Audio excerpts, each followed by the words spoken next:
The next keynote address is entitled The Role of Subnational Leadership in the Age of Trump.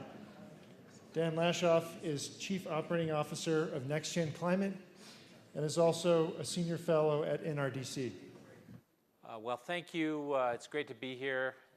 Thanks to Chip and Sally for inviting me, and thanks to all of you who are hanging in this somewhat darkened room on a long but beautiful day outside. So I appreciate your attention to this. President Trump's decision to withdraw the United States from the Paris Climate Accord was stupid and reckless, as Bill McKibben said so clearly in the New York Times. And make no mistake, it has disastrous consequences, not just for climate, but for America's standing in the world, our relationships with our allies, our leadership throughout the world, as former Vice President Joe Biden recently described in an interview with Terry Gross on Fresh Air, if you haven't heard that, worth listening to. And the deceptive claims that Trump made to try to justify that decision have been thoroughly demolished by Bill Roberts and many, many others. I'm not going to go through that here. But there is a silver lining in this disastrous decision, and that's what I want to talk about.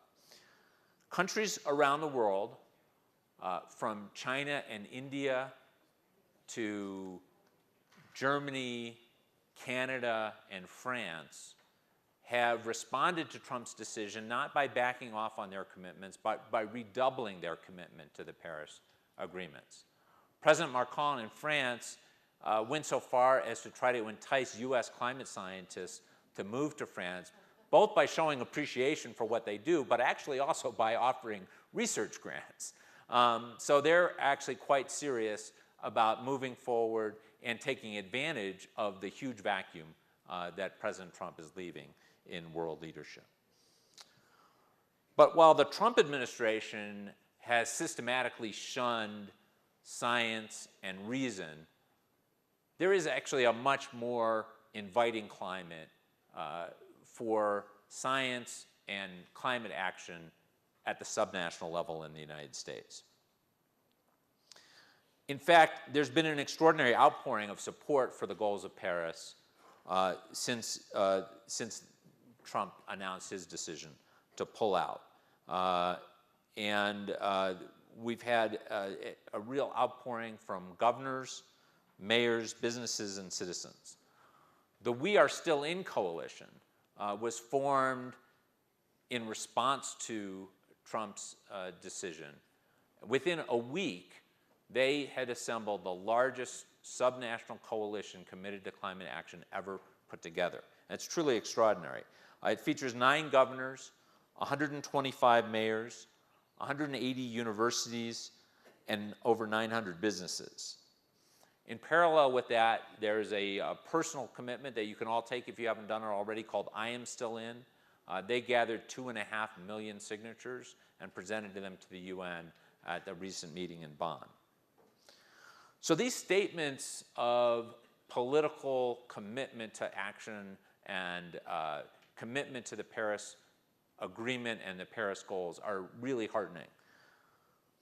The task now is to turn them into concrete action and make them really count.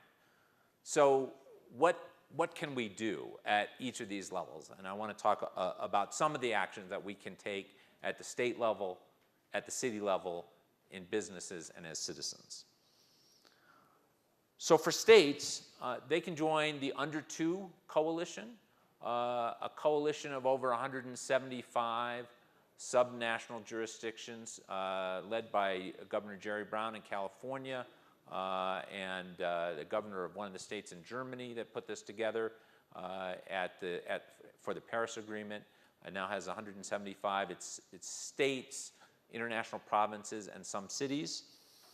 And in the US, a recently formed group called the US Climate Alliance has 13 governors involved who are committed to the US targets of a 26 to 28% reduction in US emissions by 2025.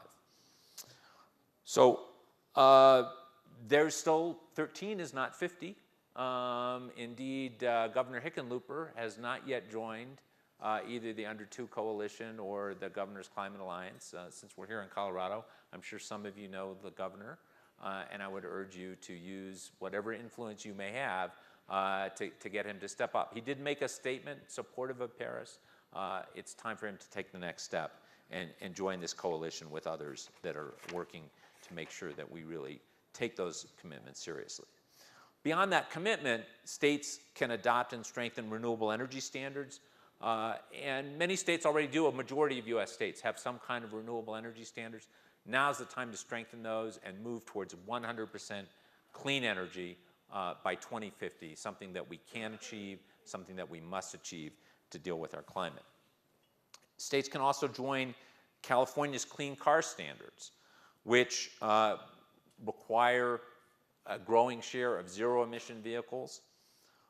And we need to phase out polluting diesel and inefficient cars and trucks and transition our transportation sector to electricity.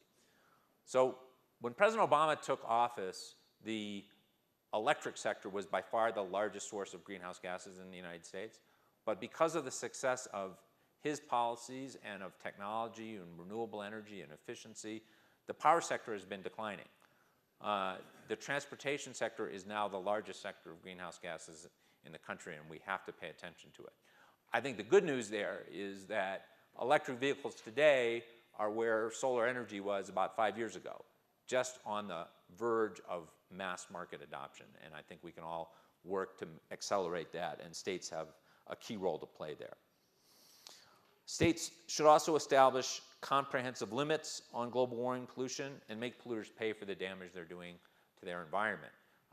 Following the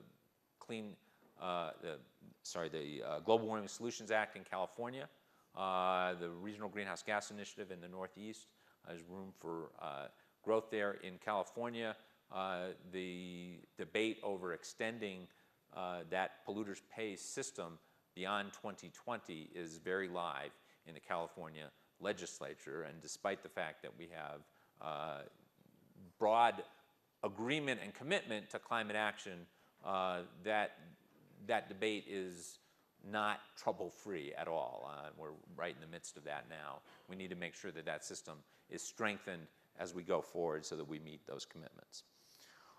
Turning to cities, cities, particularly in states that are not in the Under 2 Coalition, should join the Under 2 Coalition. And they can join with over 300 climate mayors to commit to implementing the Paris goals. Cities also have a critical role to play in transportation. They need to invest in public transportation, in transit-oriented development, and build complete streets. And that's not just good for our climate, that makes our cities safer, more attractive, more convenient, and cleaner. Cities also have a key role in establishing energy efficiency building codes and upgrading their schools, hospitals, public buildings, which again, not only helps with the climate, it makes the buildings more comfortable, less costly, and cleaner. Finally, cities can reduce, reuse, and recycle and compost, both to save valuable resources and to reduce methane pollution going into our atmosphere, a critical component of global warming pollution. Turning to business. Businesses should commit to using 100% renewable electricity for their operations, as hundreds of businesses have done, including a significant portion of the Fortune 500. But they can't stop there. Most businesses' carbon footprint is dominated by their supply chains, by employee commuting, by customer travel. They need to reach out and work to reduce emissions in those sectors. A few businesses are doing that, but there's a lot more room for growth there. Businesses can play a big role in promoting the transition to electric vehicle by providing electric vehicle charging stations, by providing financing for their employees. It makes it cheaper and easier for them to commute, providing benefits for retention and reliability of employees, as well as helping our climate. And business should invest based on plans that are consistent with the Paris target. We've recently seen really important shareholder action with Occidental and Exxon, requiring those companies to report on how their business model fits in a world that is actually acting consistent with Paris, something that they have not done and are now going to be forced to do by their shareholders. And finally, businesses should advocate for policies that protect and strengthen America's economic prosperity by leading the world in the transition to clean energy. And citizens. Ultimately, it comes down to citizens driving this power. We must speak truth to power, protest, show up at town halls, call and write our representatives, demand policies that benefit the public interest and protect public health, and not Trump's big polluter pals. Citizens should run for office, start an organization, join an organization, stay informed, participate in and protect our democracy, which is under threat. Of course, we should reduce our own carbon footprints by being more energy efficient, by going solar, by driving electric. But our most important job as citizens is to vote as if the planet matters, because it does. The importance of the Paris Climate Conference was always about much more than the formal agreement that was negotiated, late into the night, all the words, every comma, carefully negotiated. But why Paris was different from all the COPs that came before it was the coalition of commitment to taking action that was built around that. It was built on 4 pillars: those national commitments that countries have submitted in Paris, what they're committed to, which Trump is backing away from here, but which the other countries of the world are doubling down on. Subnational actions, as I've been describing, and the actions of citizens and businesses, as well as the formal agreement itself. So President Trump is undermining the national commitment made by the United States. But in doing so, he has actually reinforced the world's commitment to each of those pillars by strengthening everyone else's resolve. So Paris may no longer have the United States government, but we will always have Paris. Thank you.